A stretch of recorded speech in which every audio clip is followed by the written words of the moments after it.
अदालत के कटघरे में खड़े एक व्यक्ति के लिए जो बिल्कुल सच बोल रहा है, उसके लिए सबसे बड़ा खतरा क्या हो सकता है? मुझे लगता है कि ज्यादातर लोग कहेंगे कि कोई गढ़ा हुआ सबूत या फिर कोई झूठा गवाह। हाँ, मतलब फिल्मों और टीवी शोज में तो हमेशा यही दिखाते हैं, कोई अचानक से आके झूठी गवाही दे देता है। बिल्कुल।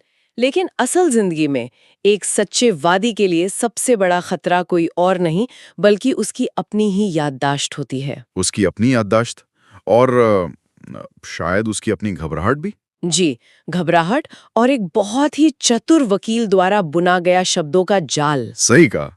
तो आज की हमारी इस गहन चर्चा में हम न्याय व्यवस्था के उसी सबसे तनावपूर्ण और मतलब मनोवैज्ञानिक रूप से थका देने वाले हिस्से की बात कर रहे हैं, जिसे हम क्रॉस एग्जामिनेशन या जिराह कहते हैं। ये कानूनी प्रक्रिया का एक बहुत ही दिलचस्प हिस्सा है। बिल्कुल है।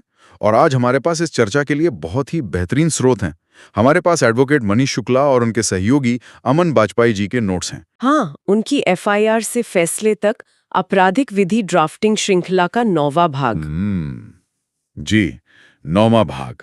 और आज का हमारा मिशन है इन नोट्स के आधार पर उस रणनीति को, उस मनोविज्ञान को डिकोड करना जो जिरह के दौरान कटघरे में काम आता है। मतलब ये समझना कि कैसे एक वादी बिना अपना केस कमजोर किए विपक्षी वकील के उन माइंड गेम से बच सकता है। बिल्कुल। तो आइए इसे थोड़ा विस्तार से समझते हैं। मुझे तो ये विषय केवल वकीलों के लिए नहीं, बल्कि सिस्टम को समझने की चाह रखने वाले हर जिज्ञासु इंसान के लिए किसी थ्रिलर से कम नहीं लगता। देखिए, ये वास्तव में किसी मनोवैज्ञानिक थ्रिलर की तरह ही है। जब कोई वादी अपना मुख्य कथन दर्ज कराता है, जिसे हम एग्जामिनेशन इन चीफ कहते हैं, तब तक सब ठीक रहता है। क्योंकि तब तक तो वो बस अपनी कहानी सुना रहा होता है ना। बिल्कुल, वो एक सुरक्षित दायरे में होता है, कहानी उसके नियंत्रण में होती है। लेकिन ड्राफ्टिंग नोट्स बहुत स्पष्ट रूप से बताते हैं कि जैसे ही जिरह शुरू होती है, अदालत का माहौल पूरी तरह से बदल जाता है। और शायद अब नए कानूनों के आने से ये और भी सख्त हो गया है। हाँ, विशेष रूप से अब जब भारतीय नागरिक सुरक्षा संहिता यानी BNSS आ गई है। इसके तहत साक्ष्यों और बयानों की समय सीमा और निरंतरता पर बहुत ज्यादा जोर दिया जा रहा है। मतलब जिरह की धार अब पहले से भी ज्यादा तेज हो गई है। एकदम सही। और पता है, विपक्षी वकील का उद्देश्य वहां सच खोजना नहीं होता है। तो फिर क्या होता है? उसका एकमात्र लक्ष्य होता है वादी की कहानी में कमियां निकालना, विरोधाभास पैदा करना, ताकि उसकी विश्वसनीयता पूरी तरह से खत्म हो जाए, शून्य हो जाए। अगर मैं नोट्स को पढ़ते हुए अपने दिमाग में बन रही तस्वीर को एक एनालॉजी में ढालूं, तो ये किसी शतरंज के खेल जैसा नहीं है। तो आपको ये कैसा लगता है? मुझे ये एक मकड़ी के जाल जैसा लगता है। मतलब विपक्षी वकील उस मकड़ी की तरह है जो आप पर सीधे हमला नहीं करती। बहुत ही सटीक तुलना है ये। हाँ, वो बस कुछ धागे फेंकती है और इंतजार करती है। इंतजार करती है कि गवाह खुद अपनी घबराहट में अपने ही शब्दों से खुद को उस जाल में फंसा ले। बिल्कुल। और गवाह जितना ज्यादा हाथ पैर मारता है, मतलब जितना ज्यादा बोलने की कोशिश करता है, वो उतना ही उलझता जाता है। जी। मकड़ी के जाल वाली ये एनालॉजी इस पूरी प्रक्रिया के पीछे के विज्ञान को बहुत अच्छे से समझाती है। देखिए, जब कोई गवाह जरूरत से ज्यादा बोलता है, तो वो अनजाने में विपक्षी वकील को नया कच्चा माल दे रहा होता है। कच्चा माल मतलब वकील उसी की बातों से नए सवाल बना लेता है। बिल्कुल। इसीलिए नोट्स में अमन बाजपेयी जी ने बचाव के जो व्यावहारिक नियम बताए, उन पर ध्यान देना बहुत जरूरी है। हाँ, वो 5 गोल्डन रूल्स है ना। जी। और उनमें सबसे पहला और महत्वपूर्ण नियम ये है कि वादी को सच बोलना चाहिए और अत्यंत संक्षिप्त रहना चाहिए। केवल पूछे गए प्रश्न का उत्तर देना चाहिए। बिल्कुल। अगर हम इसे मनोविज्ञान के नजरिए से देखें, तो जब कोई व्यक्ति कठघरे में होता है, तो उसका दिमाग फाइट और फ्लाइट मोड में चला जाता है। मतलब वो बहुत ज्यादा तनाव में आ जाता है। हाँ, कोर्टरूम का तनाव उसके शरीर में कॉर्टिसोल बढ़ा देता है। ऐसे में इंसान की स्वाभाविक प्रवृत्ति खुद का बचाव करने की होती है। वो खुद को सही साबित करना चाहता है। जी, और इसी चक्कर में वो लंबी चौड़ी सफाई देने लगता है, जो कि जिरह में सबसे बड़ी गलती है। इसे एक उदाहरण से समझते हैं, क्योंकि नोट्स में जो सच बोलने और संक्षिप्त उत्तर देने की बात कही गई है, वो सुनने में तो बहुत आसान लगती है, पर असल में काफी पेचीदा है। बिल्कुल पेचीदा है। मैं आपको एक उदाहरण देती हूँ। मान लीजिए किसी वादी से पूछा गया कि क्या घटना वाली शाम 6 बजे आप उस चाय की दुकान पर थे? अब इंसान की स्वाभाविक फितरत क्या है? वो कहेगा, हाँ मैं वहां था, क्योंकि मुझे अपने दोस्त रमेश को कुछ पैसे देने थे। हालांकि रमेश उस दिन लेट हो गया था। हाँ, वादी को लग रहा है कि वो बहुत ईमानदारी से पूरी कहानी बताकर जज के सामने खुद को सच्चा साबित कर रहा है। लेकिन नोट्स के हिसाब से देखें तो उसने अभी अभी अपना केस बर्बाद कर लिया है। अरे बाप रे, मतलब एक एक्स्ट्रा लाइन बोलने से केस खराब हो सकता है। बिल्कुल। उस एक अतिरिक्त वाक्य ने विपक्षी वकील को जाल बुनने के लिए बहुत सारा नया रेशम दे दिया है। मैं समझ रहा हूँ। अब वकील का अगला सवाल उस मुख्य घटना के बारे में होगा ही नहीं। सही पकड़े आप। अब वो रमेश के बारे में होगा, पैसों के बारे में होगा। जैसे रमेश को कितने पैसे देने थे, रमेश लेट क्यों हुआ? क्या रमेश को वहां आने के लिए फोन किया गया था? और सोचिए, अगर कल को रमेश को गवाही के लिए बुलाया जाए और रमेश कह दे कि नहीं भाई, मुझे तो कोई पैसे नहीं मिलने थे, बस वादी का पूरा बयान संदिग्ध हो जाएगा। अरे वाह! भले ही मुख्य घटना बिल्कुल सच हो, लेकिन इस एक छोटे से विरोधाभास ने वादी की विश्वसनीयता पर बहुत बड़ा प्रश्न चिन्ह लगा दिया। बिल्कुल। इसीलिए नोट्स इस बात पर इतना जोर देते हैं कि जिरह में वादी की ढाल उसकी सटीकता होती है। मतलब सवाल अगर सिर्फ वहां मौजूद होने का है, तो जवाब सिर्फ हाँ या ना में होना चाहिए। एकदम सही। लेकिन पता है, लोगों को इसमें भी डर लगता है। हाँ, और यहीं पर मेरा एक सवाल भी है, जो मुझे लगता है कि बहुत से लोग सोच रहे होंगे। जी पूछिए। अगर कोई वादी कटघरे में खड़ा होकर हर बात का जवाब सिर्फ एक शब्द में देता है, मतलब सिर्फ हाँ, ना या मुझे नहीं पता कहता है, हाँ, तो क्या जज को ऐसा नहीं लगेगा कि ये व्यक्ति बहुत टालमटोल कर रहा है? मतलब क्या इस संक्षिप्तता को कुछ छिपाने की कोशिश नहीं मान लिया जाएगा? देखिए, ये एक बहुत ही महत्वपूर्ण सवाल खड़ा करता है और ये एक बहुत ही आम डर है जो लगभग हर गवाह के मन में होता है। हाँ, स्वाभाविक सी बात है। लेकिन हमें कानूनी प्रक्रिया की प्रकृति को समझना होगा। अदालतें और जज इस बात को बहुत अच्छी तरह समझते हैं कि जिरावादी को कहानी सुनाने का मौका देने के लिए नहीं होती। क्योंकि कहानी तो पहले ही सुना चुका है, एग्जामिनेशन इन चीफ में। बिल्कुल। जिरा उस कहानी को तोड़ने के लिए है। अदालत में बहुत ज्यादा बोलने से जो विरोधाभास पैदा होते हैं, वे टालमटोल दिखने से कहीं ज्यादा खतरनाक होते हैं। मतलब एक संक्षिप्त हाँ या ना किसी भी तरह से टालमटोल नहीं है। बिल्कुल नहीं, बल्कि यह अदालत के समय की बचत है और आपकी सटीकता का प्रमाण है। और ये सटीकता तब और भी चुनौतीपूर्ण हो जाती है जब मामला याददाश्त का हो। जी, स्मृति हमेशा भरोसेमंद नहीं होती। हाँ, नोट्स में एक बहुत ही अहम बिंदु है, अनुमान से बचना, मतलब तुक्का ना मारना। मानव स्मृति कोई वीडियो रिकॉर्डिंग तो है नहीं कि बस बटन दबाया और सब कुछ वैसा का वैसा दिख गया। बिल्कुल सही बात है। हम अक्सर चीजें भूल जाते हैं। और विपक्षी वकील वादी पर दबाव बनाता है कि वो किसी बहुत पुरानी घटना का कोई बारीक विवरण दे। हाँ, जैसे कि उस दिन आपने कौन से रंग की शर्ट पहनी थी। और ऐसे में वादी को डर लगता है कि अगर उसने कहा मुझे याद नहीं, तो उसका केस कमजोर हो जाएगा और वो दबाव में आकर कुछ अनुमान लगा बैठता है। और आपको पता है, विपक्षी वकील बस इसी अनुमान का इंतजार कर रहा होता है। मतलब वकील चाहता है कि वादी तुक्का मारे। जी, जब कोई गवाह दबाव में आकर कहता है शायद गाड़ी का रंग लाल था या शायद रात के 8 बजे का समय था, तो वो अपने ही बयान में एक बहुत बड़ा लूप होल छोड़ देता है। क्योंकि वो शायद बोल रहा है। और स्मृति विज्ञान भी यही कहता है कि तनाव की स्थिति में हमारा दिमाग खाली जगहों को भरने के लिए झूठी यादें तक बना सकता है। अरे, ये तो बहुत खतरनाक है। बहुत खतरनाक है। जब आप तुक्का मारते हैं तो हो सकता है कि वो तथ्य किसी अन्य ठोस सबूत से टकरा जाए, जैसे कोई सीसीटीवी फुटेज हो या मोबाइल की लोकेशन हो। और बीएनएसएस के तहत अब तो इलेक्ट्रॉनिक साक्ष्यों को बहुत अहमियत दी जा रही है। बिल्कुल। तो आपके मुंह से निकला एक गलत अनुमान जो तकनीकी सबूत से मेल नहीं खाता, आपकी पूरी गवाही को खारिज करवा सकता है। इसीलिए नोट्स का ये सिद्धांत बहुत अहम है कि मुझे ज्ञात नहीं या मुझे याद नहीं कहना किसी गलत अनुमान से 1000 गुना बेहतर है। जी, ये ईमानदारी की निशानी है, आपकी कमजोरी की नहीं। खैर, ये तो हुई नियमों की बात, लेकिन जो सबसे खतरनाक हिस्सा मुझे इन ड्राफ्टिंग नोट्स में लगा, वो है विपक्षी वकील द्वारा खेले जाने वाले माइंड गेम्स। ओ, माइंड गेम्स तो जिरा का सबसे अहम हिस्सा होते हैं। हाँ, मतलब नियम याद रखना एक बात है, लेकिन जब सामने वाला व्यक्ति जानबूझकर आपको मानसिक रूप से थकाने, चिढ़ाने या कंफ्यूज करने की कोशिश कर रहा हो, तब उन नियमों पर टिके रहना बहुत मुश्किल हो जाता है। ये बहुत चुनौतीपूर्ण होता है। मनीष शुक्ला जी के नोट्स में जिक्र है कि जिरा में अक्सर बहुत टेढ़े सवाल पूछे जाते हैं। एक ही बात को घुमा फिराकर अलग अलग तरीकों से बार बार पूछा जाता है। जी, यहाँ पर बात और भी ज्यादा दिलचस्प हो जाती है, क्योंकि ये मुझे पूरी तरह से एक पुलिस इंटरोगेशन या जिसे आजकल हम गैसलाइटिंग कहते हैं, उसकी तरह लगता है। ये गैसलाइटिंग वाला परिप्रेक्ष्य बिल्कुल सटीक है ना? मतलब सामने वाले को इतना थका दो कि वो खुद अपनी ही याददाश्त पर शक करने लगे। बिल्कुल। देखिए, विपक्षी वकील जानता है कि वो सीधे तौर पर सच को नहीं बदल सकता, इसलिए वो उस सच को बताने वाले व्यक्ति के आत्मविश्वास को निशाना बनाता है।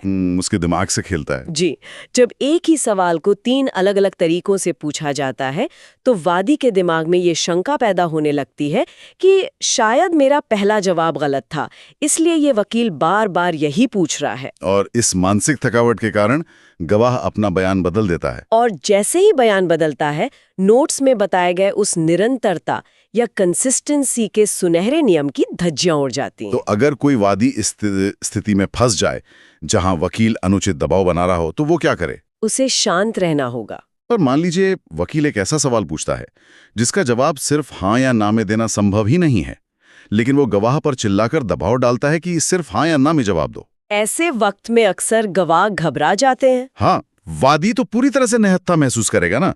तो नोट्स इस चक्रव्यूह से निकलने का क्या रास्ता बताते हैं? यहीं पर गवाह को अपने अधिकारों और कोर्टरूम के माहौल को समझना होता है। देखिए, गवाह कटघरे में किसी का गुलाम नहीं है। सही बात है। अगर कोई सवाल ऐसा है जिसका जवाब केवल हाँ या ना में नहीं दिया जा सकता, या सवाल बहुत उलझा हुआ है, तो वादी के पास ये पूरा अधिकार है कि वो स्पष्ट रूप से कहे प्रश्न स्पष्ट नहीं है। अच्छा, वो सीधा मना कर सकता है। जी। या वो कह सकता है, मैं इस सवाल को समझ नहीं पा रहा हूँ, कृपया इसे दोबारा स्पष्ट करें। और नोट्स ये भी सुझाव देते हैं कि जब विपक्षी वकील बहुत तेज गति से सवाल पूछकर एक आक्रामक लय बनाने की कोशिश करे, तो वादी को जल्दीबाजी में जवाब देने से बचना चाहिए। उसे सवाल को ध्यान से सुनना चाहिए, समझना चाहिए और फिर जवाब देना चाहिए। बिल्कुल। इस जल्दीबाजी न करने वाले बिंदु से मुझे एक बहुत ही दिलचस्प रणनीति याद आती है, जिसे कहते हैं पॉज या रोकने की शक्ति। हाँ, पॉज लेना बहुत शक्तिशाली टूल है। अगर वकील लगातार एक के बाद एक सवाल दाग रहा है, तो वो गवाह को सोचने का समय नहीं देना चाहता। वो चाहता है कि गवाह उसी आक्रामक लय में बह जाए और गलती कर दे। लेकिन अगर गवाह हर सवाल के बाद 2-3 सेकंड का एक शांत पॉज लेता है, तो वो वकील की उस पूरी रिदम को, उस पूरी लय को चकनाचूर कर देता है। बिल्कुल। वो पॉज न केवल गवाह को सोचने का समय देता है, बल्कि ये वकील को मनोवैज्ञानिक रूप से ये संदेश भी देता है कि गवाह डरा हुआ नहीं है। मतलब गवाह अभी भी नियंत्रण में है। और यही नियंत्रण जिरहम में सबसे बड़ी चाबी है। एक शांत और संयमित गवाह किसी भी आक्रामक वकील का सबसे बड़ा दुस्वप्न होता है, क्योंकि वकील की उकसाने वाली सारी चालें नाकाम हो जाती हैं। सही कहा। और जो वादी उकसावे में आकर गुस्सा हो जाता है या बहस करने लगता है, वो जज की नजरों में अपनी ही विश्वसनीयता को नुकसान पहुंचा रहा होता है। और यही बात हमें इन नोट्स के सबसे निर्णायक और गहरे हिस्से तक ले जाती है, जो है प्रस्तुतिकरण की कला, यानी प्रेजेंटेशन। ये बहुत अहम हिस्सा है। अमन बाजपेयी जी के नोट्स में एक बात बहुत गहराई से कही गई है कि अदालत में जीत केवल इस बात पर निर्भर नहीं करती कि सच क्या है जी, बल्कि ये इस बात पर निर्भर करती है कि उस सच को कैसे प्रस्तुत किया जा रहा है। आपकी बॉडी लैंग्वेज बहुत मायने रखती है। हाँ, वादी की बॉडी लैंग्वेज, उसके बात करने का टोन, उसका आत्मविश्वास। नोट्स में तो एक जीत का फॉर्मूला भी दिया गया है। सच प्लस संयम प्लस स्पष्टता बराबर जीत। ये फॉर्मूला पूरी जिरह का सार है। और एक बहुत ही शक्तिशाली लाइन लिखी है कि जिरह में वही जीतता है जो अपने शब्दों पर नियंत्रण रखता है। बिल्कुल। तो इन सब का असल में क्या मतलब है? क्या इसका अर्थ ये है कि न्याय व्यवस्था में केवल सच्चा होना काफी नहीं है?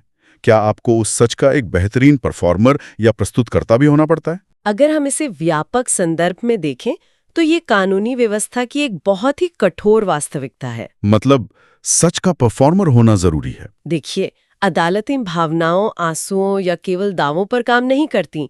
वो साक्ष्यों और उन साक्ष्यों को प्रस्तुत करने वाले की विश्वसनीयता पर काम करती हैं। जज मशीन तो है नहीं, वे भी इंसान है। वो गवाह के सिर्फ शब्द नहीं सुन रहे होते, वो उसके हाव भाव, उसकी आंखों की हरकत, उसके पसीने, उसकी घबराहट को भी पढ़ रहे होते हैं। हाँ, एक इंसान दूसरे इंसान को तो पढ़ेगा ही। बिल्कुल। और मानव मनोविज्ञान के अनुसार जब कोई व्यक्ति सच बोल रहा होता है, लेकिन वो बहुत ज्यादा नर्वस होता है, हकलाता है या बार बार नजरें चुराता है, तो जज को शक होने लगता है। जी, देखने वाले के अवचेतन मन में ये धारणा बनने लगती है कि ये व्यक्ति कुछ छिपा रहा है। इसलिए एक घबराया हुआ सच अक्सर अदालत के कमरे में झूठ का रूप ले लेता है। एक घबराया हुआ सच अक्सर झूठ का रूप ले लेता है। यह बात तो वास्तव में डराने वाली है। सच में डराने वाली है। इसका सीधा सा मतलब है कि अगर कोई व्यक्ति सिर्फ सच के भरोसे बिना किसी तैयारी के कटघरे में चला जाए तो वो लगभग अपनी हार तय कर रहा है। जी, उसे अपने सच को एक कवच पहनाना होगा। और वो कवच है उसका संयम और उसकी स्पष्टता। नोट्स ये भी सुझाव देते हैं कि वादी को अपने वकील के साथ बैठ के ये बाकायदा सीखना चाहिए कि कहाँ रुकना है, किन बातों पे जोर देना है और किन चीजों से बिल्कुल बचना है। बिल्कुल, और यही कारण है कि तैयारी इतनी महत्वपूर्ण है। जिराह का सामना करना कोई जन्मजात प्रतिभा नहीं होती। ये एक सीखी जाने वाली कला है। जी, आपको ये पता होना चाहिए कि अदालत की सीमाएं क्या हैं, विपक्षी वकील की सीमाएं क्या हैं, और सबसे महत्वपूर्ण आपकी अपनी भावनाएं आपको कैसे धोखा दे सकती हैं। सही बात है। जब वादी उन 5 सुनहरे नियमों को आत्मसात कर लेता है, मतलब वो सच पर टिका रहता है, अनावश्यक विवरण नहीं देता, शांत रहता है, अनुमान नहीं लगाता और निरंतरता बनाए रखता है, तो वो उस मकड़ी के जाल को आसानी से पार कर लेता है। बिल्कुल आसानी से पार कर लेता है। तो ये पूरी चर्चा हमें ये दिखाती है कि किसी भी कानूनी मामले में शिकायतकर्ता की असली परीक्षा सिर्फ एफआईआर दर्ज कराने या अपना मुख्य बयान देने में नहीं होती। असली परीक्षा तो जिरे ही होती है। हाँ, असली आग की नदी जिरे होती है।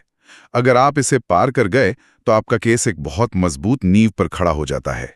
और जैसा कि हमने नोट से समझा, ये पूरी तरह से एक दिमागी खेल और धैर्य का परीक्षा है। और पता है, ये तो कहानी का सिर्फ एक पहलू है। अच्छा, और भी कुछ है? हमारे पास जो स्रोत हैं, वे आगे चलकर एक बहुत ही दिलचस्प मोड़ की ओर इशारा करते हैं। वो क्या है? जब अभियोजन पक्ष यानी वादी अपना पूरा साक्ष्य रख देता है, तो उसके बाद अदालत में संतुलन बदलने का समय आता है। इसके बाद बारी आती है आरोपी के बयान की, जिसे हम स्टेटमेंट ऑफ अक्यूज्ड कहते हैं। अरे वाह! वो एक ऐसा बिंदु है जहां पूरी कहानी पलट सकती है, जहां बचाव पक्ष को अपनी कहानी सामने रखने का मौका मिलता है। वो निश्चित रूप से हमारे अगले अध्ययन के लिए एक बेहद रोमांचक विषय होगा। बिल्कुल। तो आज के इस विश्लेषण से हमने जो सबसे बड़ा सबक लिया वो ये है कि न्याय की लड़ाई सिर्फ तथ्यों के दम पर नहीं, बल्कि मनोवैज्ञानिक मजबूती के दम पर भी लड़ी जाती है। एकदम सही। लेकिन आज की इस चर्चा को समाप्त करने से पहले मैं इसी मनोविज्ञान से जुड़ा एक बहुत गहरा विचार छोड़ना चाहता हूँ। जी बताइए। देखिए, हम ये तो मान चुके हैं कि अदालत में जीत का फॉर्मूला सच प्लस संयम प्लस स्पष्टता है। हमने ये भी माना कि एक घबराया हुआ सच अक्सर झूठ जैसा दिखता है। हाँ, ये हमने डिस्कस किया। लेकिन जरा सोचिए उन लोगों का क्या जो पूरी तरह से सच बोल रहे हैं लेकिन जिनका स्वभाव ही बहुत शर्मीला या घबराने वाला है। ये एक बहुत ही संवेदनशील मुद्दा है ना? समाज में कई ऐसे लोग हैं जो किसी अजनबी के तेज आवाज में बात करने पर ही कांपने लगते हैं, जो जन्म से ही इंट्रोवर्ट हैं या जिन्हें एंजाइटी की समस्या है। बिल्कुल, हर इंसान का स्वभाव अलग होता है। तो जब ऐसा कोई व्यक्ति अदालत के कटघरे में खड़ा होता है तो उसका पसीना आना, उसका हकलाना, उसकी नर्वसनेस, ये सब उसके झूठ का नहीं बल्कि उसके स्वभाव का हिस्सा होता है। सही कहा आपने। तो क्या ये संभव है कि हमारी न्याय व्यवस्था जो हाव भाव और आत्मविश्वास को सच्चाई का पैमाना मान बैठी है, वो अनजाने में ऐसे सच्चे लेकिन नर्वस लोगों को उनकी घबराहट की ही सजा दे रही है? ये एक बहुत ही विचारणीय प्रश्न है। क्या सच को साबित करने के लिए एक परफॉर्मर होना वाकई न्याय की सही परिभाषा है? इस बारे में जरूर सोचिएगा। खैर, आज की चर्चा में बस इतना ही। इन नोट्स ने वाकई हमें सोचने पर मजबूर कर दिया है। बिल्कुल, बहुत ही गहरी और अहम जानकारी मिली आज। तो मिलते हैं हमारी अगली गहन चर्चा में, जहां हम इस कानूनी प्रक्रिया के अगले चरण को डिकोड करेंगे। तब तक के लिए जागरूक रहें और सुरक्षित रहें।